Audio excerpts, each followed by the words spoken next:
에베소라는 도시에서 목회를 하던 사도 요한은 로마 정부로부터 더 이상 설교를 하지 말라는 경고를 받았습니다. 그럼에도 불구하고 이 로마의 명령에 순종하지 않고 요한이 계속해서 하나님 말씀을 선포했기 때문에 pat모섬이라는 곳으로 유배되는 처벌을 받게 되지요.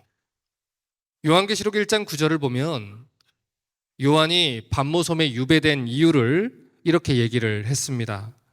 나 요한은 너희 형제요, 예수의 환난과 나라와 참음에 동참하는 자라. 하나님의 말씀과 예수를 증언하였음으로 말미암아 pat모라 하는 섬에 있었더니. 요한은 하나님 말씀과 예수를 증언했다는 이유로 pat모섬에 유배되게 됩니다. 그리고 그곳에서 요한은 설교를 할 수도 없고 신방을 할 수도 없는 그런 답답한 상황에 놓이게 되지요.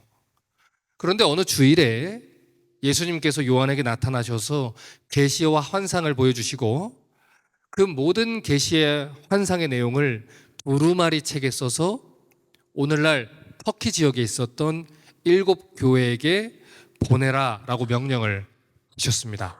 1장 10절과 11절입니다. 주의 날에 내가 성령에 감동되어 내 뒤에서 나는 나팔 소리 같은 큰 음성을 들으니 이르되 내가 보는 것을 두루마리에 써서 에베소, 서머나, 버가모, 두아디라, 사대, 빌라델비아, 라오디게아 등 7 교회에 보내라.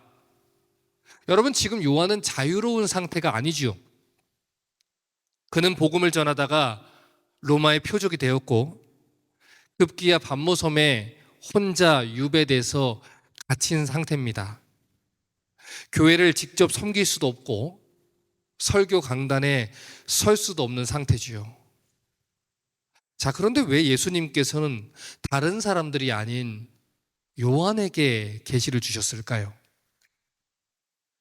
섬 바깥에서 활동하던 사람들도 많이 있었을 텐데 왜 요한에게 이러한 계시의 말씀을 전달하라 했을까요?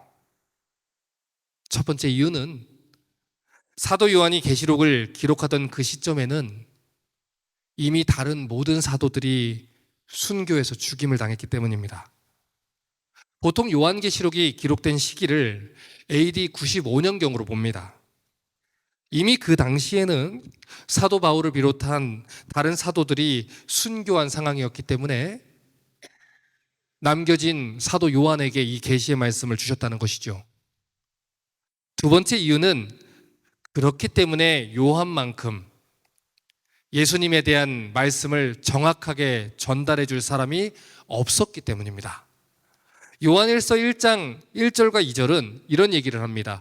태초부터 있는 생명의 말씀에 관하여는 우리가 들은 바요, 눈으로 본 바요, 자세히 보고 우리의 손으로 만진 바라.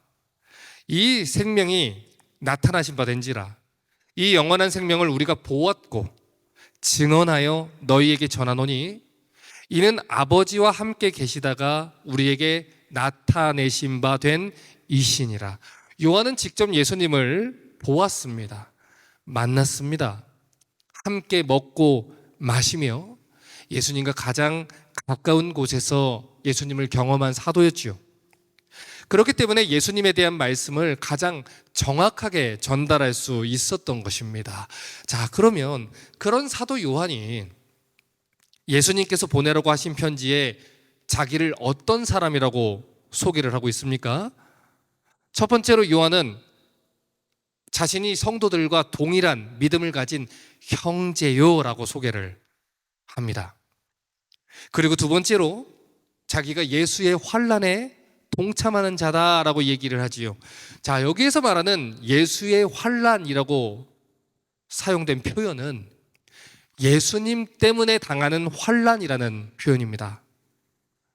사실 지금 요한은 무엇인가 사회적인 잘못을 저지르거나 무리를 일으켜서 유배된 게 아닙니다. 나쁜 죄를 지어서 감옥에 갇힌 게 아니지요. 그는 예수님 때문에 예수님 말씀을 전하다가 박해를 받게 된 것입니다. 그런데 요한복음 15장 20절을 보면 이미 예수님이 이러한 박해를 예상하고 요한을 비롯한 제자들에게 말씀을 하셨지요. 내가 너희에게 종이 주인보다 더 크지 못하다 한 말을 기억해라. 사람들이 나를 박해하였은즉 너희도 박해할 것이요, 내 말을 지켰은즉 너희 말도 지킬 것이라. 요한이 누구 때문에 박해를 받았습니까? 예수님 때문에 박해를 받았습니다. 예수님 때문에 반모섬에 갇혔다는 것이죠. 이어서 요한은 말합니다. 자신이 예수의 나라에 동참하는 사람이다 라고 얘기를 합니다. 지금 여기서 말하는 나라는 우리가 하나님의 나라라고 부르는 그 나라를 얘기하는 것입니다. 여러분, 왜 요한이 예수님 말씀을 전하다가 감옥에 갇히게 됐습니까? 그 이유는 요한이 이 세상에 살지만 사실 이 세상에 속하지 않은 사람이었기 때문이에요. 그는 하나님 나라 백성이었습니다. 그리고 그가 섬기는 왕은 예수 그리스도 한 분뿐이었어요. 그렇기 때문에 하나님의 나라와 하나님의 뜻이 이루어지기를 꿈꾸며 복음을 전하다가 이 세상의 집권자들의 미움을 받아 반모섬의 유배를 당하게 된 것이죠. 네 번째로 요한이 어떤 사람입니까? 참음에 동참하는 자라라고 얘기를 합니다. 무엇을 참음습니까? 어떤 것을 참는 것에 동참한단 말이죠. 로마서 8장 25절은 성도들이 참고 기다리는 것이 무엇인지 이렇게 얘기했습니다. 만일 우리가 보지 못하는 것을 바라고 있다면 참음으로 기다릴지니라. 고린도전서 15장 19절부터 22절은 성도들이 이 땅에서 고난과 박해를 참고 기다리는 이유에 대해서 이렇게 또 얘기를 합니다. 만일 그리스도 안에서 우리가 바라는 것이 다만 이 세상의 삶뿐이면 모든 사람 가운데 우리가 더욱 불쌍한 자이라. 하지만 이제 그리스도께서 죽은 자 가운데서 다시 살아나셔서 잠자는 자들의 첫 열매가 되셨도다. 사망이 한 사람으로 말미암았으니 죽은 자의 부활도 한 사람으로 말미암는도다. 아담 안에서 모든 사람이 죽은 것 같이 그리스도 안에서 모든 사람이 삶을 얻으리라. 크리스천이 어떤 사람들입니까? 보이지 않지만 실제로 존재하는 영원한 하나님 나라에 대한 소망을 가진 사람들입니다. 우리 크리스천들은 다시 오실 예수님을 기다립니다. 영원한 몸의 부활과 살아있는 소망을 가지고 예수님이 다시 오실 그날을 기다리지요. 그래서 요한도 이 로마 정부의 박해에도 불구하고 복음을 전할 수밖에 없었던 것입니다. 사도행전 4장 18절과 19절은 이 사도들이 복음을 전하던 당시에 이 로마 정부에게 어떻게 반응했는지 이런 기록이 있어요. 그들을 불러 경고하여 도무지 예수의 이름으로 말하지도 말고 가르치지도 말라니 베드로와 요한이 대답하여 이르되 하나님 앞에서 너희 말을 듣는 것이 하나님의 말씀을 듣는 것보다 옳은가 판단하라. 사도들은 매를 맞아도 복음을 전했지요. 박해를 받아도 감옥에 갇혀도 복음을 전했습니다. 그리고 그러한 이유로 죽임을 당했고 주변의 섬들로 유배를 당하게 된 것이지요. 바로 그러한 고난을 당하게 된 사람이 오늘 계시록 말씀을 기록한 요한이라는 사도라는 거예요. 그러면 묻겠습니다. 여러분, 요한이 두렵지 않았을까요? 초대교회 성도들과 사도들은 박해가 두렵지 않았던 것일까요? 아니죠.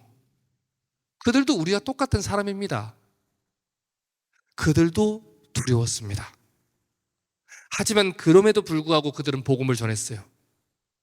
그리고 요한 또한 섬에 유배되어 있는 그 순간에도 하나님 말씀을 편지로 써서 교회에게 전달하는 일을 계속 했던 것입니다. 그래서 요한은 계속해서 복음을 전했던 것입니다. 그러면 그 이유는 무엇이었을까요? 도대체 무엇이 그들로 하여금 생명을 바쳐서 복음을 전하게 했던 것일까요? 요한계시록 1장 17절과 18절을 봅니다. 내가 볼 때에 그의 발 앞에 엎드려져 죽은 자 같이 되매 그가 오른손을 내게 얹고 이르시되 두려워하지 말라. 나는 처음이요 마지막이니 곧 살아있는 자라. 내가 전에 죽었었노라. 볼지어다 이제 세세토록 살아있어 사망과 음부의 열쇠를 가졌노니. 여러분, 성경 66권 전체를 다 통틀어서 하나님이 가장 많이 반복해서 말씀하신 내용이 무엇인지 아십니까?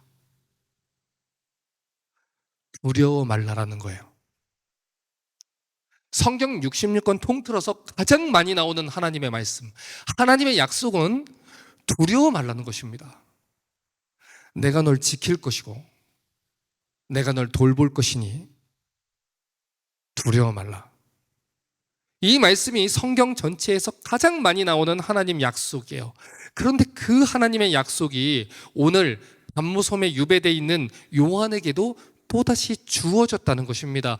두려워 말고 이 말씀을 전하라는 것이죠. 자, 그런데 이 말씀을 하시는 예수님이 자기를 가리켜서 어떤 존재로 계시하고 있는지 주목해 봐야 합니다. 사망과 음부의 열쇠를 가졌다, 이렇게 말씀하세요. 비록 예수님을 십자가에 못 박은 자들이 예수님을 죽였고 무덤 앞에 큰 돌을 놓아서 승리를 외쳤습니다. 하지만 예수님은 사망과 음부의 열쇠를 가진 분이기 때문에 죽음의 문을 여시고 부활하셨다는 거예요. 그렇기 때문에 예수님은 자신이 세세토록 살아계신 분이라고 이야기하는 것입니다. 옛적부터 지금까지 앞으로도 영원히 생명을 주관하시는 살아계신 하나님이라는 것이죠. 그러므로 두려워하지 말라는 거예요. 우리의 생명을 시작하신 분이 예수님이라면 우리의 생명의 끝도 예수님이 맺으실 것이니 두려워하지 말고 생명의 복음을 전하라는 것입니다. 게다가 이 요한은 이미 자신이 기록했던 복음서에 예수님이 사망과 생명을 주관하는 분이라는 말씀을 기록해 놓은 적이 있어요. 요한복음 11장 25절과 26절을 봅니다. 예수께서 이르시되 나는 부활이요 생명이니 나를 믿는 자는 죽어도 살겠고 무릇 살아서 나를 믿는 자는 영원히 죽지 아니하리니 이것을 내가 믿느냐. 여러분, 이 말씀을 언제 하셨지요? 나사로라는 사람이 죽었을 때 그를 살리기 전에 이 말씀을 하셨습니다. 요한복음 11장 38절부터 44절을 봅니다. 이에 예수께서 다시 속으로 비통히 여기시며 무덤에 가시니 무덤이 굴이라 돌로 막았거늘 예수께서 이르시되 돌을 옮겨 놓으라 하시니 그 죽은 자의 누이 마르다가 이르되 주여 죽은 지가 나흘이 되었음에 벌써 냄새가 나나이다. 예수께서 이르시되 내 말이 내가 믿으면 하나님의 영광을 보리라 하지 아니하였느냐 하시니. 왜 예수님이 비통해 하셨습니까?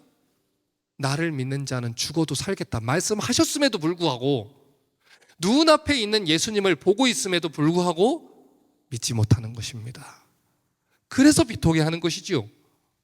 돌을 옮겨 놓습니다. 예수께서 눈을 들어 우러러 보시고 이르시되 아버지여 내 말을 들으신 것을 감사하나이다. 항상 내 말을 들으시는 줄 내가 알았나이다. 그러나 이 말씀 하옵는 것은 둘러선 무리를 위함이니 곧 아버지께서 나를 보내신 것을 그들로 믿게 하려 함이니이다. 예수님이 왜 기도하십니까?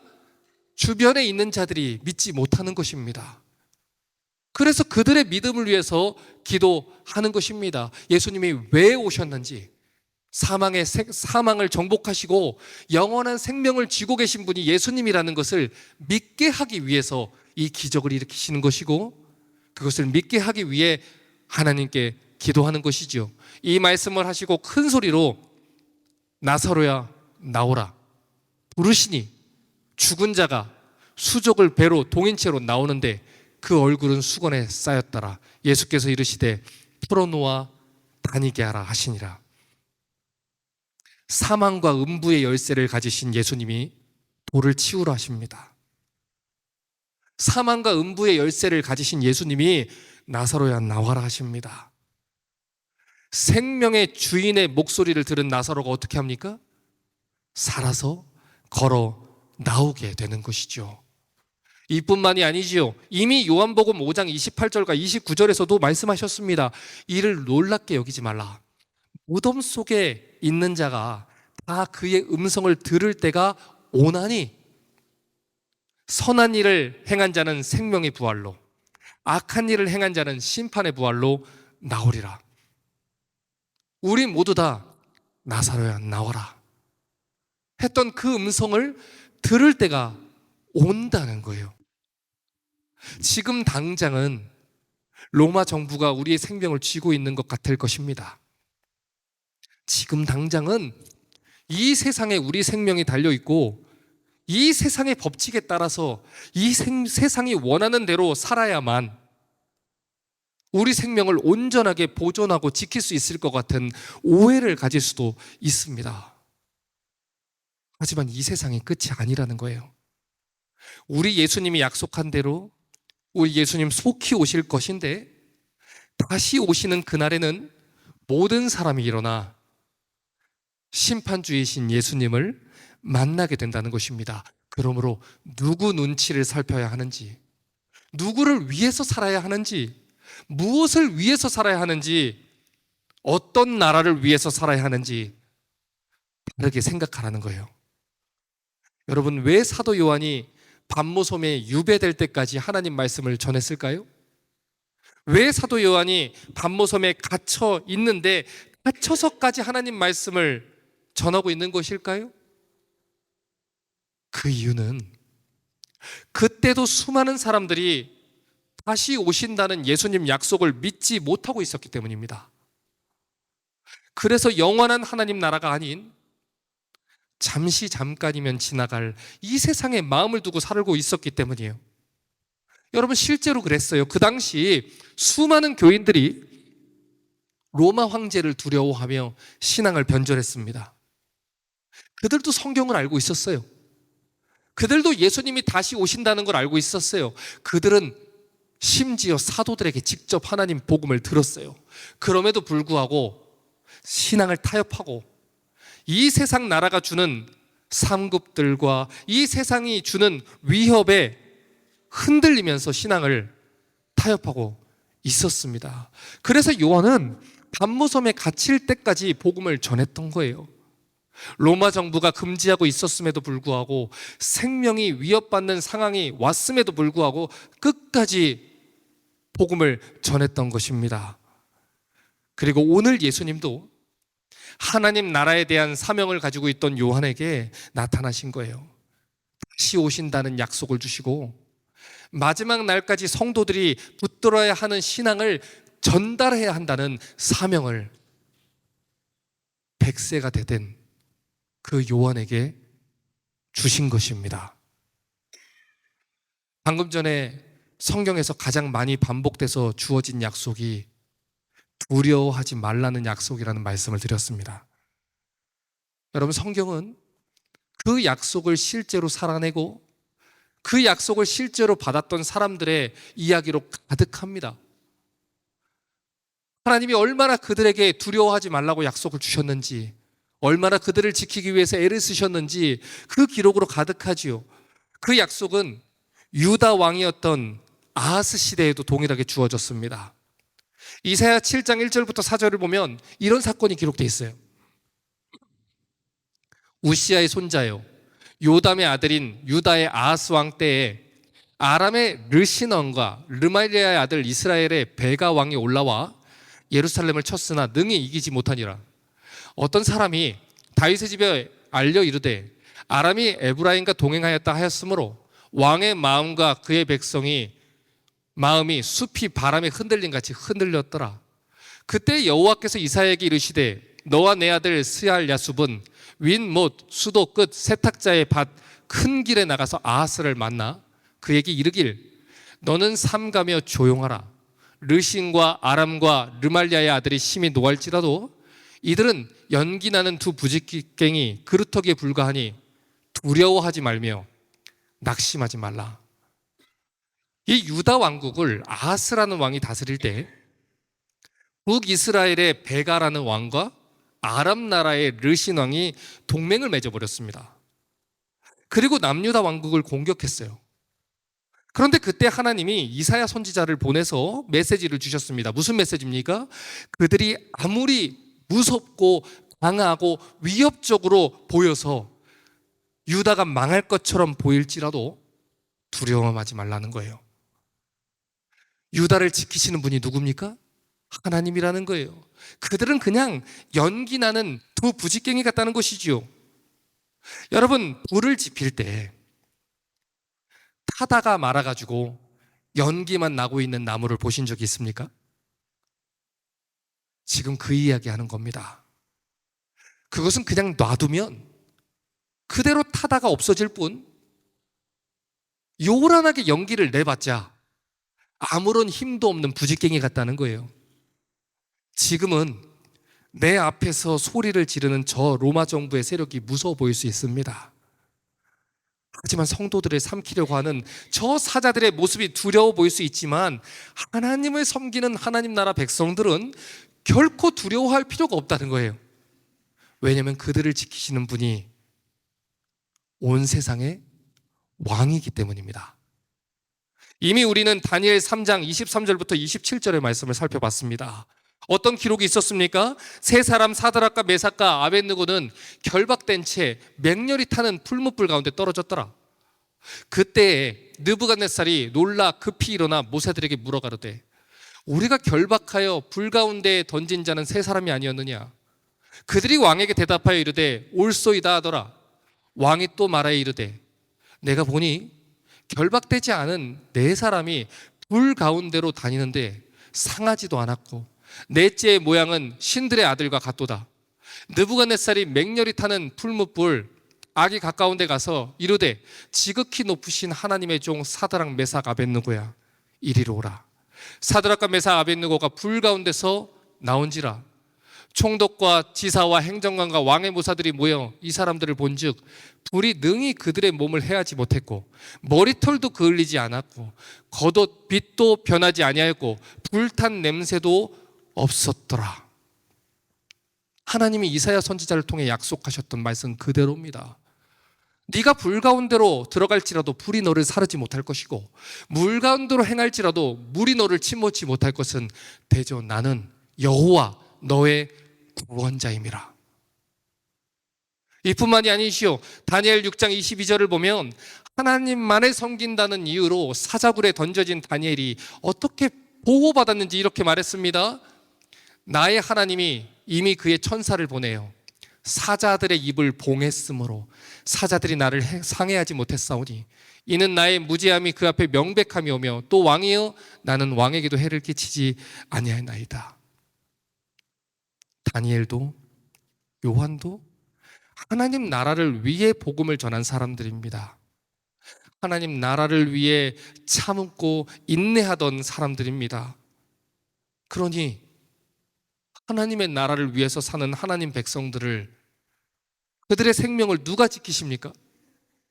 하나님 나라 왕이신 하나님이 지키신다는 거예요. 그러니 두려워하지 말라는 것입니다. 복음을 전하라는 것입니다. 여러분, 왜 그 당시 100세가 다 된 노인이었던 사도 요한, 그것도 반모섬에 갇혀있는 사도 요한이 이 계시의 말씀을 전하라는 사명을 담당해야 했습니까? 그 당시 수많은 목회자들이 박해를 받는 가운데 교회를 떠났기 때문입니다. 성도들만 신앙을 타협한 것이 아니고 성도들이 떠난 교회에서 먹고 살 길이 막막해진 목회자들이 너도 나도 직무를 버리고 교회를 떠났습니다. 그래서 이 말씀을 교회에게 전하라는 거예요. 교회의 리더들에게, 교회의 성도들에게 속히 이 말씀을 전해서 그들이 원래 담당해야 하는 이 복음 전파의 사명을 감당하도록 하라는 것입니다. 여러분, 요한계시록 1장 13절에서 처음 요한이 보았던 예수님의 모습이 어떤 모습이었습니까? 촛대 사이에 인자 같은 이가 발에 끌리는 옷을 입고 가슴에 금띠를 띄었다라고 얘기했습니다. 요한에게 나타나신 예수님은 제사장들이 입었던 발에 끌리는 옷을 입었습니다. 왕들이 입었던 금띠를 띤 옷을 입었습니다. 그런데 그분이 촛대 사이에서 나타나셨다고 했습니다. 여러분, 지난주에 7 촛대가 무엇을 나타난다고 이야기했는지 기억나십니까? 1장 20절 다시 한번 봅니다. 내가 본 것은 내 오른손에 7별의 비밀과 7 금촛대라. 7별은 7 교회의 사자요, 7 촛대는 무엇이라? 7 교회니라. 요한이 본 7개의 촛대는 예수님이 다스리는 7 교회를 얘기하는 것입니다.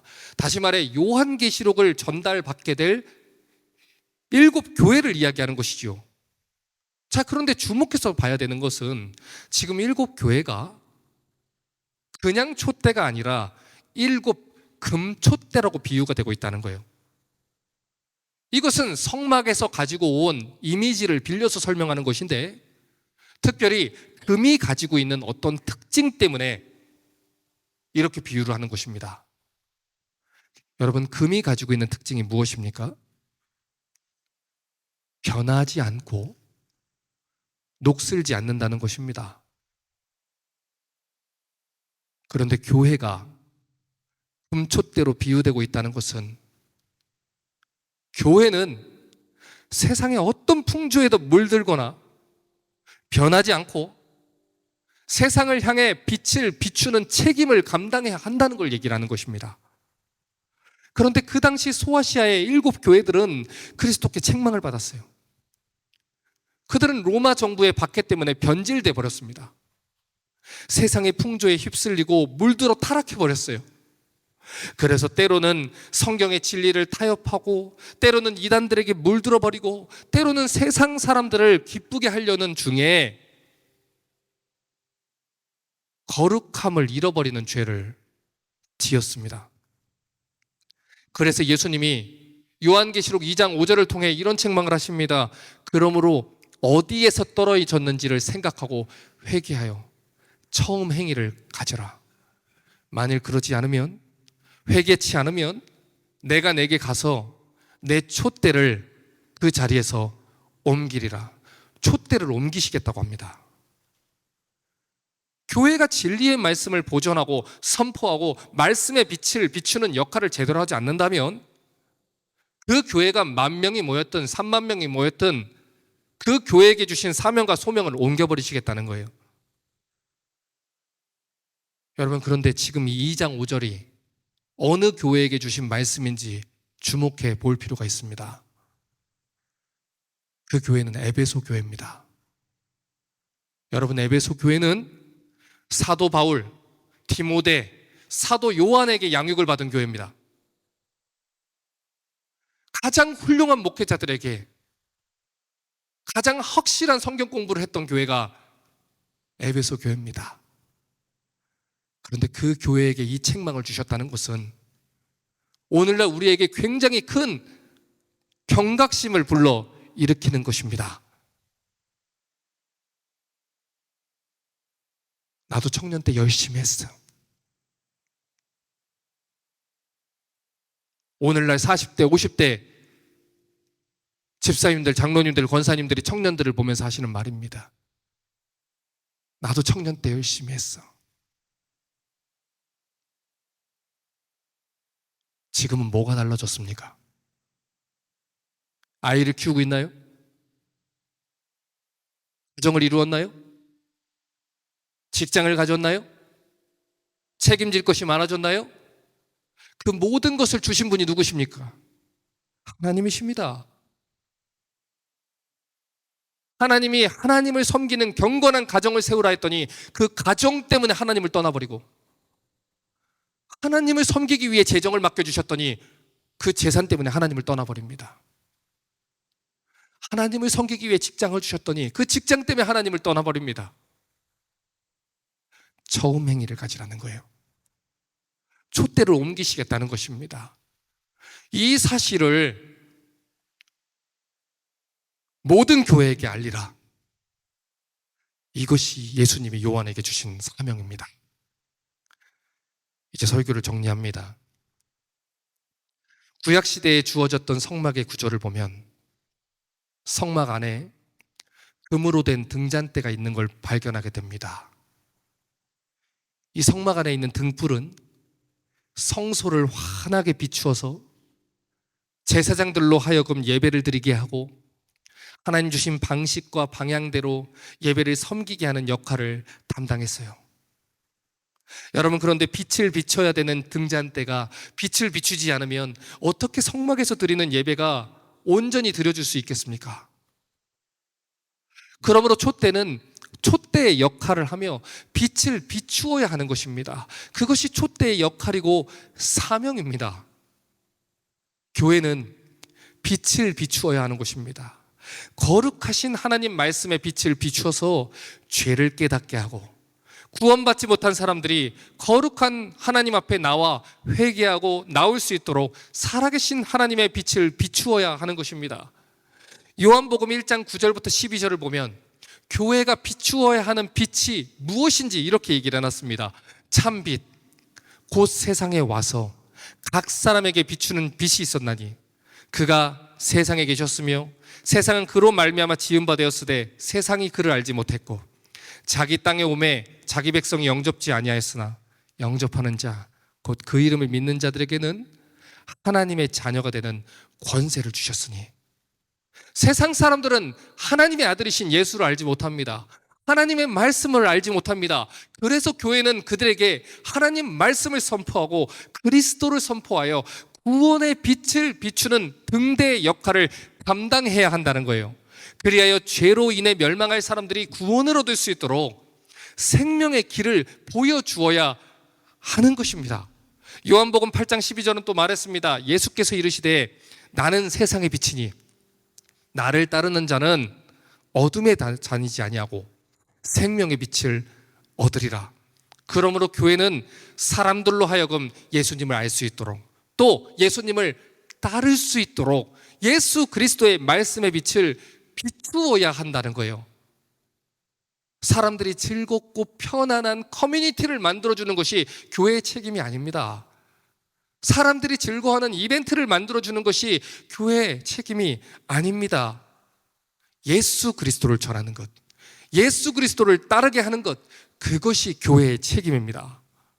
이 예수 그리스도의 말씀, 복음을 그대로 전파하면 관계가 불편해질 수 있습니다. 복음을 전파하는 일 때문에 그들이 나도 박해했으니 너희도 박해할 것이다, 불이익을 당할 수도 있습니다. 반모섬에 갇힐 수 있습니다. 목숨이 위협받을 수 있습니다. 하지만 교회는, 촛대는 세상의 풍조에 물들지 말고 다른 사람들이 어떻게 하든지 상관없이 예수 그리스도의 말씀의 빛을 비추어야 한다는 것입니다. 디모데후서 4장 2절부터 5절은 하나님의 교회와 사역자들에게 분명하게 명합니다. 너는 말씀을 전파하라. 때를 얻든지 못 얻든지 항상 힘쓰라. 범사의 오래 참음과 가르침으로 경책하며 경계하며 권하라.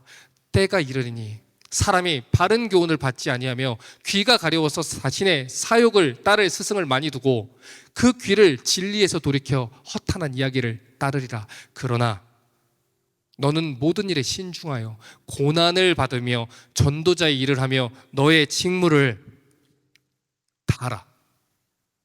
사람들이 듣고 듣지 않는 거 중요하지 않습니다. 사람들이 좋아하고 싫어하고는 중요하지 않습니다. 사람들이 몰려오고 몰려오지 않는 건 중요하지 않습니다. 사람들의 선호도, 주변의 반응, 그건 중요한 것이 아닙니다. 진리이신 하나님의 말씀을 선포하는 것, 그것이 교회의 사명이라는 것입니다. 금으로 된 촛대는 변질될 수 없습니다. 빛에는 어둠이 섞일 수 없습니다. 금으로 된 이 그리스도의 교회는 결코 타락해서도 변질되어서도 안 되는 것입니다. 그러므로 우리 교회가 그런 교회 될 수 있기를 바랍니다. 말씀을 배우고 말씀을 전하고 말씀을 외치고 진리로 사람들을 깨우는 교회가 되어 여러분으로 인하여 그리스도의 생명의 빛이 우리 주변으로 퍼져나갈 수 있기를 주님의 이름으로 부탁합니다.